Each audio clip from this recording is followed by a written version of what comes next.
Assalamualaikum warahmatullahi wabarakatuh. Halo Anandaku yang Bunda sayangi, bagaimana kabarnya hari ini? Bunda harap semuanya baik-baik ya, sehat-sehat. Jadi hari ini kita akan mereview kembali materi tentang pecahan senilai, kemudian tentang bentuk pecahan dan pembulatan pecahan, khususnya itu materi tentang bagaimana cara menyelesaikan soal cerita. Nah, yang belum sempat Bunda jelaskan pada pertemuan-pertemuan sebelumnya, karena mungkin saja nanti ada beberapa soal cerita yang masuk di ujian tengah semester Anandaku akan lakukan di tanggal 28 September. Oleh sebab itu, tolong diperhatikan baik-baik video pembelajaran yang Bunda berikan. Nah, sebelum belajar, ada baiknya kita bersama-sama mengucapkan lafaz basmalah bismillahirrahmanirrahim. Silakan disimak ya video pembelajaran Bunda. Oke, di sini Bunda ada soal cerita terkait tentang mengurutkan pecahan ya. Jadi, Pak Dadang membeli 3 tali tambang dengan ukuran yang berbeda, di mana tali tambang pertama itu panjangnya 7/10 meter, tali tambang kedua panjangnya 1/5 meter, dan tali tambang ketiga itu panjangnya 18/20 meter.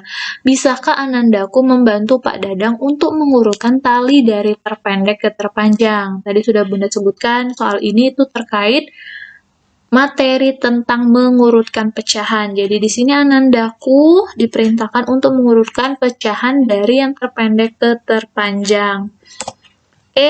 Untuk menyelesaikan soal cerita, hal yang harus Anandaku lakukan dulu adalah mengetahui informasi apa saja yang ada di dalam soal tersebut. Jadi kita tulis dulu diketahui. Diketahui di situ adalah panjang tali pertama tadi 7/10 meter ya. Yang kedua itu 1/5 meter dan yang ketiga itu adalah 18/20 meter. Nah, sekarang Bunda ingin menanyakan, masih ingat tidak bagaimana cara mengurutkan pecahan yang telah kita pelajari pada pertemuan-pertemuan sebelumnya? Ada beberapa yang masih ingat ya, ada beberapa yang pasti udah lupa Bunda. Oke, jadi di sini Bunda akan mengingatkan kembali bagaimana cara mengurutkan pecahan. Kita lihat di sini, untuk menyelesaikan soal terkait mengurutkan pecahan, hal yang harus Anandaku lakukan pertama kali itu adalah kita lihat penyebutnya. Apakah penyebutnya sama ataukah berbeda? Kalau sama, tinggal Anandaku bisa langsung urutkan dengan melihat pembilangnya. Namun, kalau misalnya penyebutnya itu berbeda, maka hal yang harus Ananda lakukan adalah dengan menyamakan penyebutnya. Untuk menyamakan penyebut, Bunda sudah pernah jelaskan, itu bisa saja Anandaku gunakan salah satu dari penyebut si ketiga pecahan ini. Manakah yang bisa digunakan sebagai bilangan untuk membagi penyebut teman-teman yang lainnya? Coba kita lihat dari penyebut 10. 10 ini kalau misalnya kita gunakan sebagai acuan untuk menyamakan penyebut, kita lihat 10 apakah bisa dibagi 5? Menghasilkan bilangan bulat ya, tepatnya 10 bagi 5 itu 2. 2 itu ada bilangan bulat. Oke, bisa. Coba kita lihat 10 dibagi 20, apakah dia menghasilkan bilangan bulat? Tidak ya, karena 10 dibagi 20 itu hasilnya adalah 0,5. 0,5 itu adalah pecahan desimal, jadi tidak bisa. Kemudian 5 dibagi 10, 5 dibagi 10 juga menghasilkan pecahan desimal. Karena dia menghasilkan pecahan desimal, jadi tidak bisa. Oke, kalau kita lihat 20 apakah bisa dibagi 10? 20 dibagi 10 bisa ya, hasilnya 2. Kemudian 20 dibagi 5 itu hasilnya 4, bisa. Jadi, kita jadikan penyebut acuan ini adalah 20.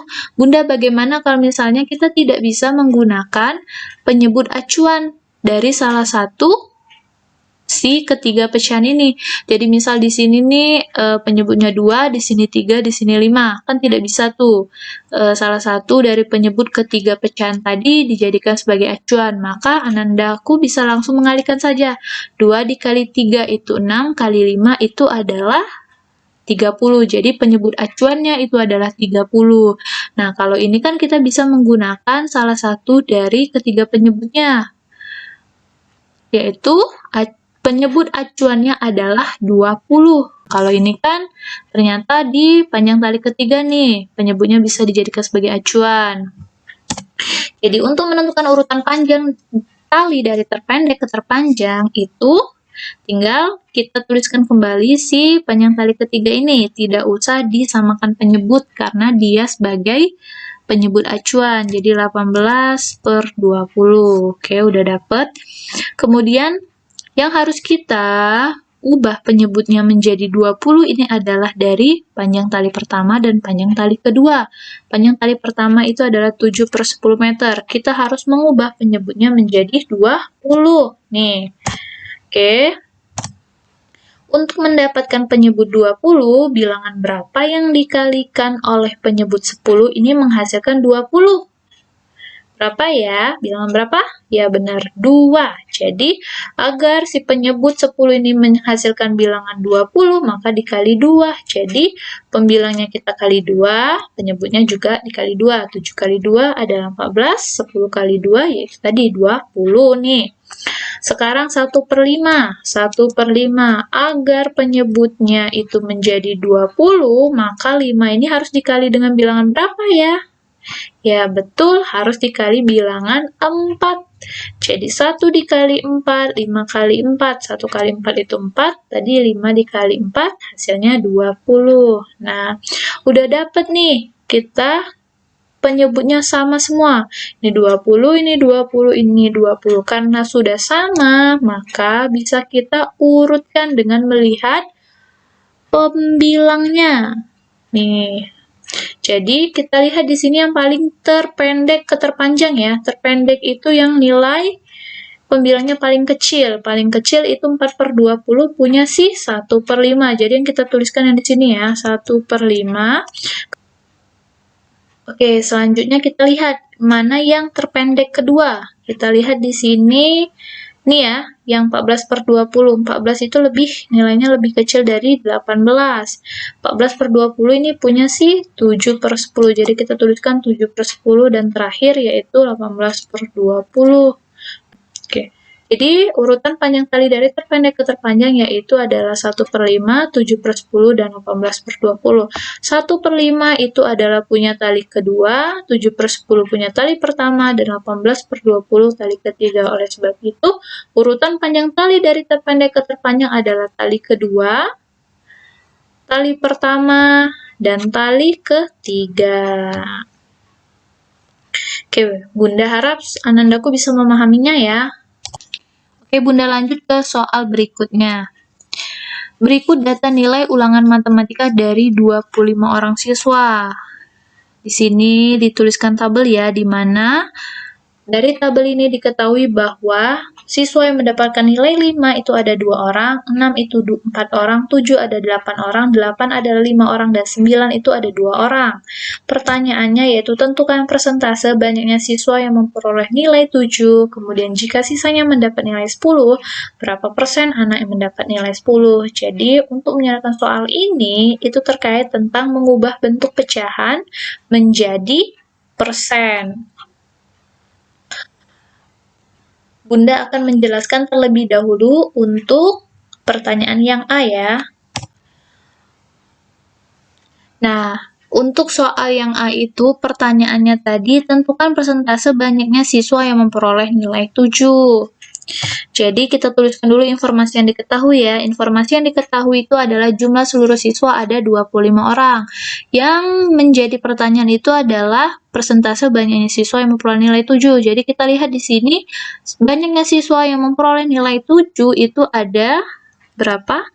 8 orang ya kalau kita lihat di sini. Jadi untuk mengetahui persentase banyaknya siswa yang memperoleh nilai 7, Anandaku bisa mengubah informasi yang diketahui ini berbentuk pecahan biasa.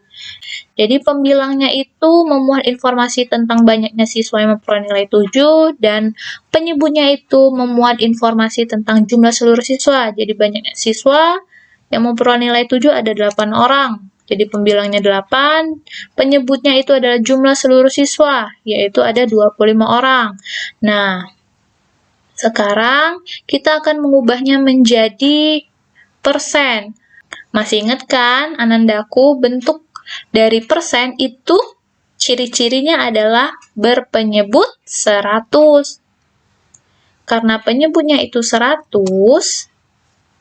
maka kita harus mencari bilangan berapa yang dikalikan dengan 25 itu hasilnya 100.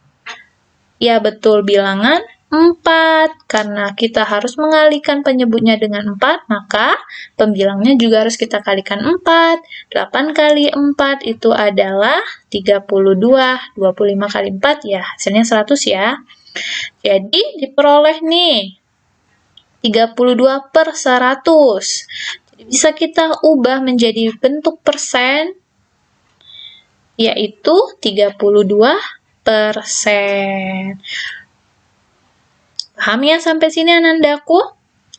Bagaimana kalau misalnya pertanyaannya Bunda tambah, jadi kemudian hasil persentasenya bulatkan ke puluhan terdekat. Masih ingat kan bagaimana cara membulatkan bentuk pecahan persen ke puluhan terdekat? Jadi kita lihat di sini 32%. Kalau membulatkan ke puluhan terdekat, maka yang kita perhatikan atau yang kita lihat adalah bilangan satuannya. Kurang dari 5 atau lebih dari 5. Kalau kita lihat di sini, 2-nya kurang dari 5, maka dibulatkan ke bawah. Bulatkan ke bawah itu mengubah bentuk satuannya menjadi 0 di sini. Jadi, hasil pembulatan siswa yang memperoleh nilai 7 ke puluhan terdekat adalah 30%. Oke, Bunda lanjut ke pertanyaan yang ke B. Yang ke B itu, jika sisanya mendapat nilai 10, berapa persen anak yang mendapat nilai 10? Nah, kalau kita lihat di tabel ini kan nilainya cuma sampai 9 ya, 10-nya tidak dibuat. Untuk mengetahui siswa yang mendapat nilai 10 itu berapa banyak, Anandaku bisa peroleh dengan cara mengurangkan jumlah seluruh siswa dengan banyaknya siswa yang mendapatkan nilai 5-9. Sekarang kita hitung dulu banyaknya siswa yang mendapatkan nilai dari 5 sampai 9.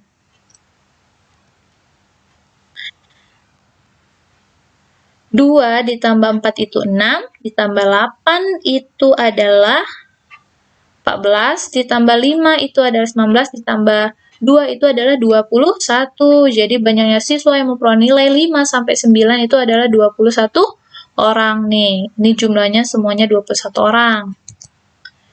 Maka banyaknya siswa yang memperoleh nilai 10 tadi adalah jumlah seluruh siswa dikurang dengan banyak siswa memperoleh nilai 5 sampai 9. 25 dikurang 21 adalah 4 orang nih. Jadi banyak siswa yang memperoleh nilai 10 itu ada 4 orang. Jadi bisa kita jadi sekarang bisa kita cari persen dari anak yang mendapat nilai 10. Ingat tadi kan pembilangnya itu banyak siswa yang mendapat nilai 10, penyebutnya jumlah seluruh siswa. Banyak siswa yang mendapat nilai 10 ada 4 orang. 4 per jumlah seluruh siswa ini ada 25 orang ya. Sekarang kita akan mengubahnya menjadi persen. Persen tadi penyebutnya 100. Tadi 25 dikali dengan bilangan 4 ya, hasilnya 100, maka pembilangnya juga kita kali 4. 4 kali 4 itu 16, 25 kali 4, 100. Nah, didapat nih, jadi 16/100. Bisa kita ubah bentuknya menjadi persen, yaitu 16%.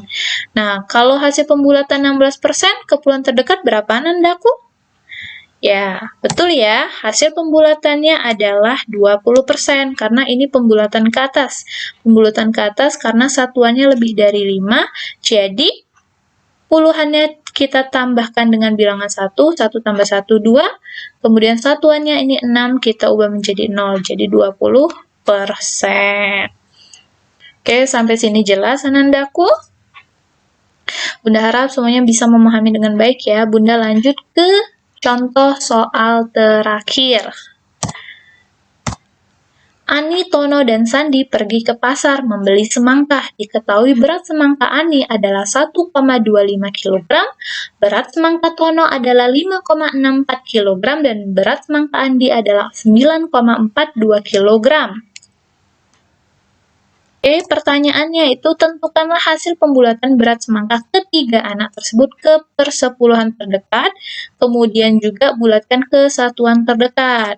Oke, Bunda jawab untuk soal yang A ya, yaitu tentukan hasil pembulatan berat semangka ketiga anak itu ke persepuluhan terdekat. Sekarang kita tuliskan dulu informasi yang diketahui.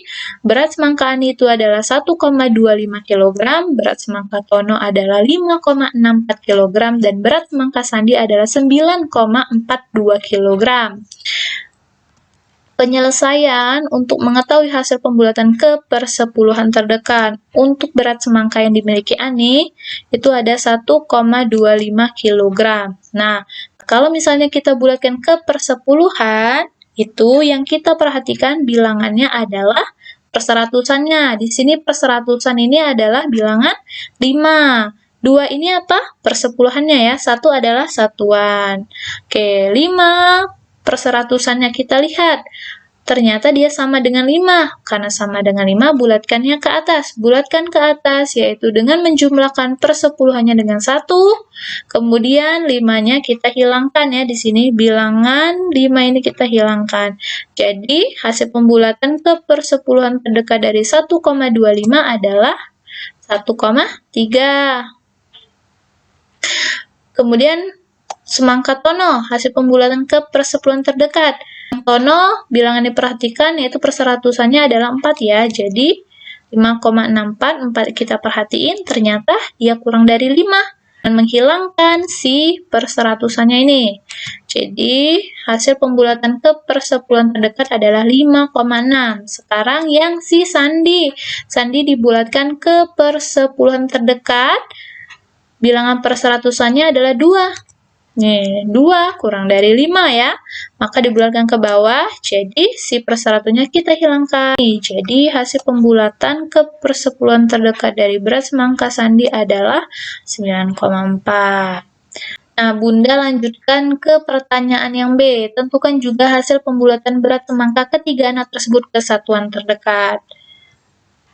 Kalau misalnya kita mau membulatkan suatu pecahan desimal ke satuan terdekat, yang harus diperhatikan itu adalah angka persepuluhannya.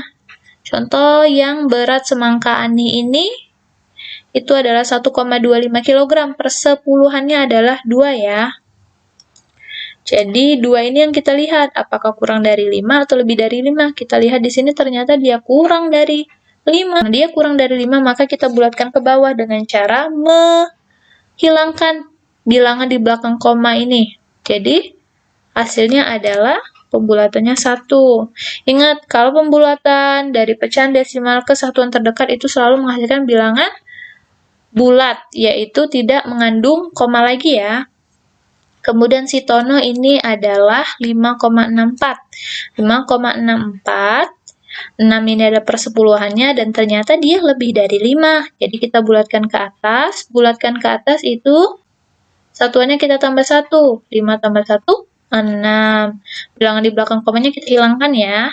Jadi hasil pembulatan semangka Tono ke satuan terdekat adalah 6. Dan terakhir itu adalah Sandi. Sandi 9,42. Kita lihat di sini. Persepuluhannya kurang dari 5. 4 ini kurang dari 5. Kita bulatkan ke bawah. Jadi hasilnya adalah 9. Oke, Anandaku, sampai sini jelas. Bunda harap semuanya bisa memahami dengan baik ya. Mungkin Bunda cukupkan penjelasan pada hari ini. Semoga Anandaku bisa memahami bagaimana cara menyelesaikan soal cerita yang Bunda jelaskan barusan. Bunda tutup dengan wassalamualaikum warahmatullahi wabarakatuh.